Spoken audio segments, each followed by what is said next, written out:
English Politics Podcast. English Politics Podcast. English Politics Podcast. Hello, and welcome back to the English Politics Podcast, where we explore pressing global issues with the most influential voices in politics and governance. I'm Sarah Harper, your host for today's insightful discussion. Today's episode delves into a topic of immense global significance: Iran. Known for its historical influence and contemporary controversies, Iran's actions on the global stage, its nuclear ambitions, and its role in the Middle East are subjects of heated debate. But what are the solutions to this complex challenge? To help us understand and analyze the situation, I'm joined by someone who needs no introduction. He's a business tycoon, a political icon, and the 45th President of the United States, Donald J. Trump. Mr. Trump is here to share his unique perspective on the Iranian threat and how it can be addressed. Mr. Trump, welcome to the English Politics Podcast. It's a privilege to have you here with us. Thank you, Sarah. It's great to be here. Iran is a critical issue, and I'm glad we're having this conversation. We're thrilled to have your insights, Mr. Trump. Let's set the stage for our listeners.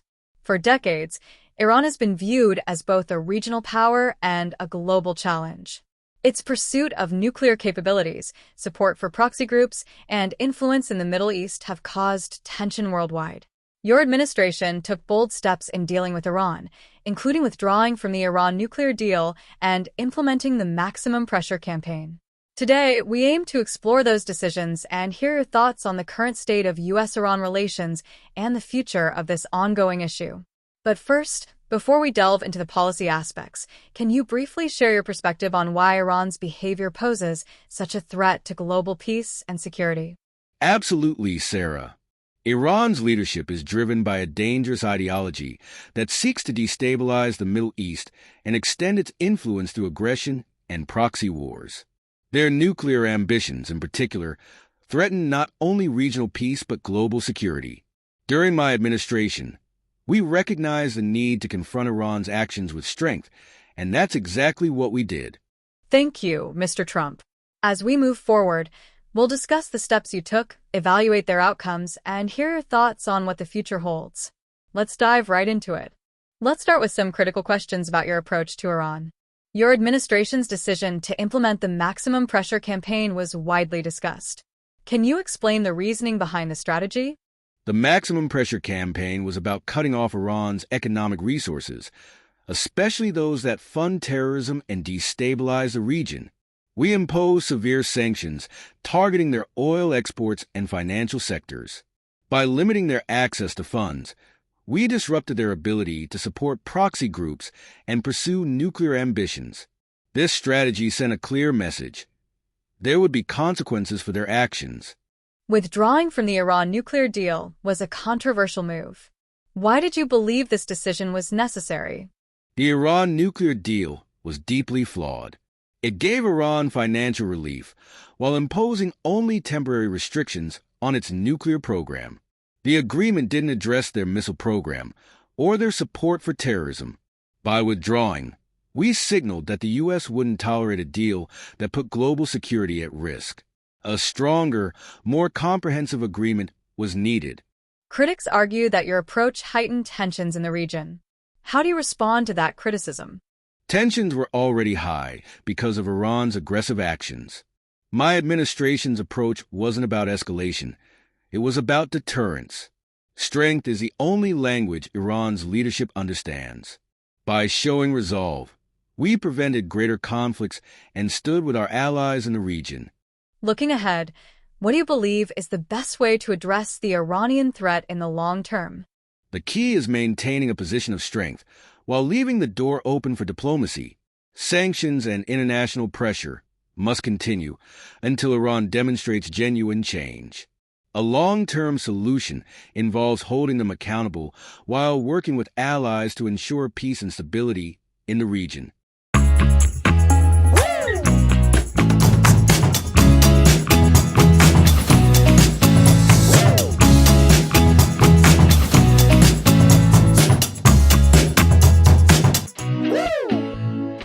The silent revolt. Inside Iran's fight for freedom, the city of Tehran bustled with its usual chaos, vendors shouting their wares, cars honking incessantly, and the ever-present haze of smog cloaking the city in a gray pallor. But beneath this surface of routine was a simmering unrest, an invisible revolution brewing in the hearts and minds of its people. Among the sea of faces in this sprawling metropolis was Amir, a 27-year-old software engineer by day and a digital activist by night. Amir lived a dual life, one filled with the mundanity of office meetings and coding marathons, and another fraught with danger as he operated in the shadows of the internet, fighting against the oppressive Iranian regime. The beginning of resistance. Amir's journey into activism began 5 years ago, during the 2019 protests triggered by skyrocketing fuel prices. Like millions of Iranians, he had watched helplessly as his family struggled to make ends meet. His father, once a proud factory worker, had lost his job due to international sanctions and the regime's mismanagement of the economy. His mother, a teacher, had her salary reduced to a pittance that barely covered groceries. When protests erupted across the country, Amir couldn't stay silent. He joined the crowds, chanting slogans that echoed through the streets, "Death to the dictator" and "Freedom for Iran." The protests were a cry for justice, a collective demand for the rights that had been denied to them for decades. But the regime's response was brutal. Security forces descended upon the protesters, firing tear gas and rubber bullets indiscriminately. Hundreds were arrested, and dozens were killed. Amid the chaos, Amir realized that the fight for freedom would require more than just protests in the streets. It would need a digital revolution. Building the network. Amir began using his technical expertise to support the growing resistance. He joined an underground network of digital activists who hacked government websites, disseminated uncensored news, and bypassed internet censorship to connect Iranians with the outside world. The network, which called itself Azadinet, Freedom Network, operated in secrecy. Members used encrypted messaging apps and worked in isolated cells to minimize the risk of exposure. Their mission was simple yet dangerous: to expose the regime's corruption and human rights abuses while empowering ordinary Iranians to speak out. One of Amir's most daring projects was developing a mobile app that allowed users to share videos and photos anonymously. The app became a lifeline during protests, enabling citizens to document police brutality and upload the evidence without fear of being tracked. Within months, it had thousands of users and caught the attention of international human rights organizations. The personal cost of activism. Amir's work wasn't without consequences. One evening, as he walked home from a cafe, he noticed a black sedan following him. His heart raced as he quickened his pace, but the car didn't stop. A few days later, his best friend and fellow activist, Reza, was arrested. Reza's capture was a devastating blow. The two had grown up together, sharing childhood dreams of becoming entrepreneurs. Now, Reza was languishing in Evin prison, known for its harsh conditions and torture of political detainees. Despite the risks, Amir pressed on. He couldn't let fear paralyze him. Too much was at stake. He began to take more precautions, changing his routes, avoiding public Wi-Fi, and even staying away from his family to protect them from potential retaliation. A turning point. In early 2023, a significant event galvanized the resistance. Masa, a 22-year-old university student, was arrested for not wearing her hijab properly. Within hours, she was dead in police custody, her body bearing signs of severe beating. The regime claimed it was a heart attack, but no one believed them. Masa's death ignited a nationwide uprising, with women leading the charge. They burned their headscarves in defiance, chanting "Woman, life, freedom." The world watched in awe as Iranian women risked everything for their rights. Amir and his network played a critical role in amplifying their voices. They organized digital campaigns, leaked confidential government documents, and coordinated protests in over 50 cities. For the first time, it felt like real change was within reach. A dangerous mission. One fateful night, Amir received an encrypted message from a contact in the resistance. The regime was planning a major crackdown on protesters in Isfahan, a historic city known for its picturesque bridges and vibrant culture. The resistance needed someone to hack into the local government's communication system to warn the protesters and disrupt the security forces' plans. Amir knew the mission was risky, but he couldn't say no. Armed with his laptop and a makeshift VPN, he worked through the night, breaking through firewalls and encryptions. By dawn, he had successfully sent an anonymous alert to the protesters and disabled the surveillance cameras in key areas of the city. The operation was a success, but Amir's actions didn't go unnoticed. The regime traced the hack to a nearby server, narrowing their search for the culprit. Amir had to leave Tehran immediately. Exile and reflection. With the help of his network, Amir fled to Turkey, joining a growing community of exiled Iranians. It was a bittersweet escape. He was safe, but he had left behind his family, his friends, and his homeland. In exile, Amir continued his work, collaborating with international organizations to support the resistance from abroad.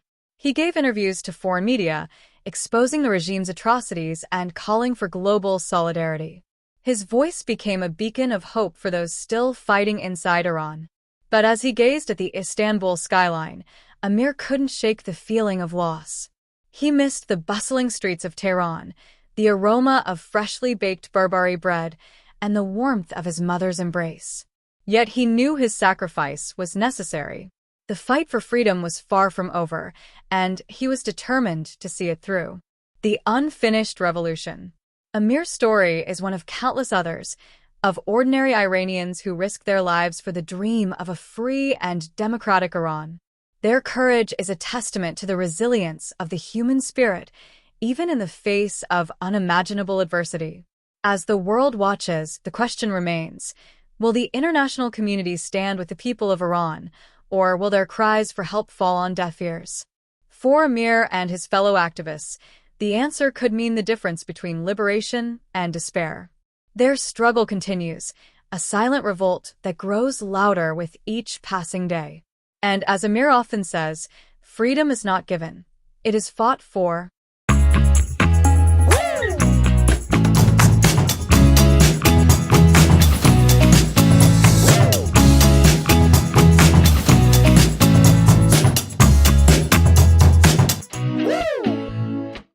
Thank you for joining us on today's episode of the English Politics Podcast. We've explored some of the most pressing issues surrounding Iran, with invaluable insights from President Donald J. Trump. Thank you, Sarah.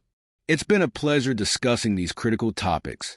The world needs platforms like this to stay informed and engaged. Absolutely. And to our viewers, your support makes this possible. Here's how you can help. Subscribe to the English Politics Podcast and turn on notifications so you never miss an episode. Like and share this video to spread awareness about today's important discussion. Comment below with your thoughts, questions, or suggestions for future topics. Your engagement is vital to continuing these conversations and shedding light on global challenges. Stay informed, stay engaged, and remember, the truth matters. Thank you all for watching. We'll see you tomorrow for another deep dive into the world of politics. Take care and stay safe.